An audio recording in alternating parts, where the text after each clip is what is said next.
Suatu hari, ada seorang pemuda yang gagah. Dia bernama Yakub.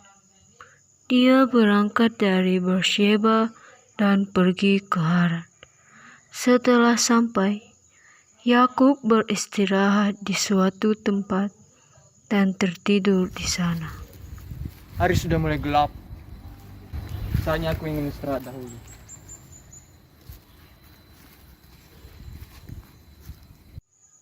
Saat tidur, Yakub bermimpi di bumi ada sebuah tangga dari langit dan malaikat-malaikat Allah turun dari tangga itu. Allah menghampiri Yakub dan berfirman kepada Yakub, "Akulah Tuhan, Allah Abraham, nenekmu, dan Allah Ishak. Tanah tempat engkau berbaring ini akan kuberikan kepadamu dan kepada keturunanmu. Keturunanmu akan menjadi seperti debu tanah banyaknya, dan engkau akan mengembang ke sebelah timur, barat, utara, dan selatan. Dan olehmu serta keturunanmu, semua kaum di muka bumi akan mendapat berkat. Sesungguhnya aku menyertai engkau, dan aku akan melindungi engkau kemanapun engkau pergi. Dan aku akan membawa engkau kembali ke negeri ini, sebab aku tidak akan meninggalkan engkau, melainkan tetap melakukan apa yang kujanjikan kepadamu." dan setelah itu Yakub terbangun dari tidurnya dan berkata, Sesungguhnya Tuhan ada di tempat ini, dan aku tidak mengetahuinya. Alangkah dahsyatnya tempat ini. Ini tidak lain dari rumah Allah. Ini pintu surga. Keesokan harinya, pagi-pagi Yakub mengambil batu yang dipakainya sebagai alas kepalanya dan mendirikan batu itu menjadi tugu dan menuang minyak ke atasnya. Lalu bernazarlah Yakub, katanya, Jika Allah menyertai dan melindungiku di jalan yang aku tempuh ini, memberikan kepadaku roti untuk dimakan, sehingga aku selamat kembali ke rumah ayah, maka Tuhan akan menjadi Allahku. Dan batu yang akan kudirikan sebagai tugu ini akan menjadi rumah Allah. Dari segala sesuatu yang kau berikan kepadaku, akan kupersembahkan 1/10 kepadamu. Kemudian berangkatlah Yakub dari situ dan pergi ke negeri Bani Timur. Yakub bertemu dengan beberapa orang gembala kambing. Saudara-saudaraku, dari manakah kalian? Kami ini dari Haran. Kenalkah kamu Laban, cucu Nahor? Iya, kami kenal. Selamatkah ia? Selamat. Tetapi lihat, itu datang anak perempuannya, Rahel, dengan kambing dan dombanya. Lihat, hari masih siang. Belum waktunya kalian mengumpulkan ternak. Berilah minum domba, kambingmu, lalu menggembalkannya kembali. Kami tidak dapat melakukan itu selama segala kumpulan binatang itu belum berkumpul. Barulah batu itu digulingkan dari mulut sumur dan kami memberi minum kambing domba kami. Selagi Yakub berkata-kata dengan mereka, Rahel datang menghampiri mereka dengan kambing domba ayahnya. Saudara-saudara, sedang apakah kalian di sini? Ketika Yakub melihat Rahel, anak Laban saudara ibunya, serta kambing domba Laban, ia datang mendekat, lalu menggulingkan batu itu dari mulut sumur dan memberi minum kambing domba itu. Kemudian Yakub mencium Rahel serta menangis dengan suara keras. Yakub menceritakan kepada Rahel tentang dirinya. Adik, apakah kamu anak Laban? Saya adalah Yakub, anak Ribka, saudara ayahmu. Yakub, saudara ayahku.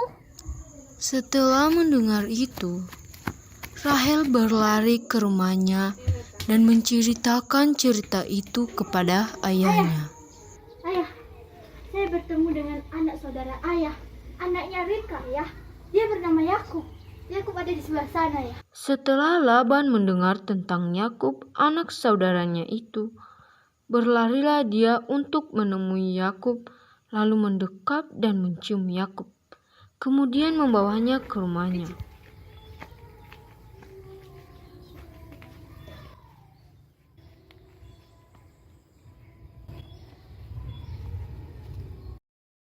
Sesungguhnya engkau adalah saudara daging dengan aku. Yakub, tinggallah bersamaku. Baiklah paman, saya akan tinggal bersamamu. Maka tinggallah Yakub padanya genap sebulan lamanya. Kemudian berkatalah Laban kepada Yakub, Yakub, masakan karena engkau adalah anak dari saudaraku, engkau bekerja padaku dengan cuma-cuma.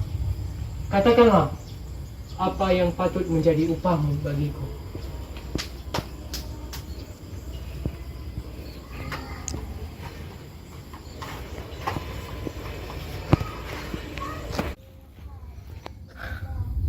Aku mau bekerja kepadamu 7 tahun lamanya untuk mendapatkan Rahel, anakmu yang muda itu.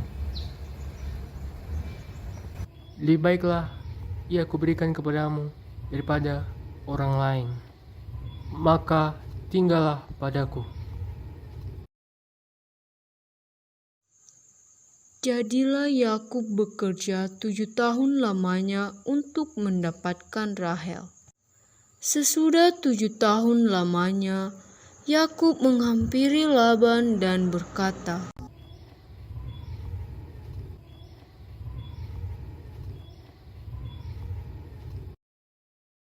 Berikanlah kepadaku bakal istriku itu, sebab jangka waktuku telah genap, supaya aku akan menikahi dia. Baiklah, aku akan menggenapi janjiku. Rahel akan menjadi istrimu. Lalu Laban mengundang semua orang dan melakukan perjamuan. Tetapi pada waktu malam, Laban mengambil Lea, anaknya yang paling pertama, lalu dibawanya kepada Yakub. Anakku Lea, bangunlah. Tidurlah bersama Yakub. Tapi, ayah, Yakub mencintai adikku Rahel. Lalu mengapa aku harus tidur dengan Yakub? Kamu harus tidur bersama Yakub agar kamu bisa mendapatkan keturunan dari dia. Aku memberikan budak perempuanku, Zilpa, sebagai budaknya. Saya akan menjadi budaknya Lea. Maka Lea menuruti perintah ayahnya dan tidur di samping Yakub. Tetapi pada waktu pagi, Yakub terbangun untuk memastikan Rahel ada di sampingnya. Tetapi saat Yakub membuka kain wajah wanita itu,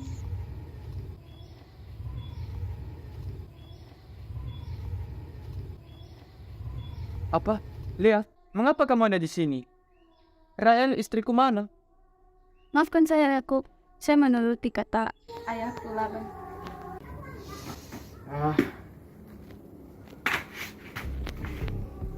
maka Yakub pun menghampiri Laban. Yakub mencari Laban dan berkata,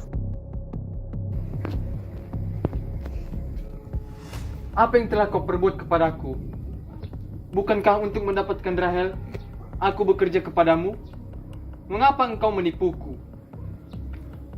Tidak biasa orang berbuat demikian di tempat kami. Mengawinkan adiknya lebih dahulu daripada kakaknya. Genapilah 7 hari perkawinanmu dengan anakku. Kemudian anakku yang lain akan kuberikan kepadamu sebagai upah, asalkan engkau bekerja kepadaku 7 tahun lagi.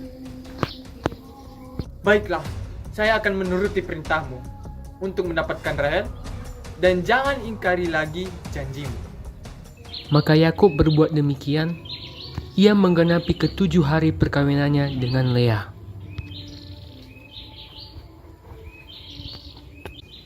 Genap sudah waktu saya bekerja denganmu, maka berikanlah Rahel anakmu itu. Baiklah, aku akan menggenapi janjiku. Rahel akan menjadi istrimu. Kemudian Laban memberikan kepadanya Rahel, anaknya itu menjadi istrinya. Lagi pula, Laban memberikan lagi budaknya perempuan kepada Rahel, yaitu bernama Bilha, untuk menjadi budaknya. Anakku Rahel, aku akan menyerahkanmu kepada Yakub untuk menjadi istrinya. Dan aku akan memberikan budak perempuanku Bilha untuk menjadi budakmu.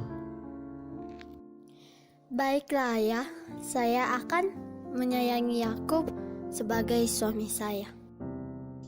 Baiklah Rahel, aku akan menyayangimu dan menjagamu.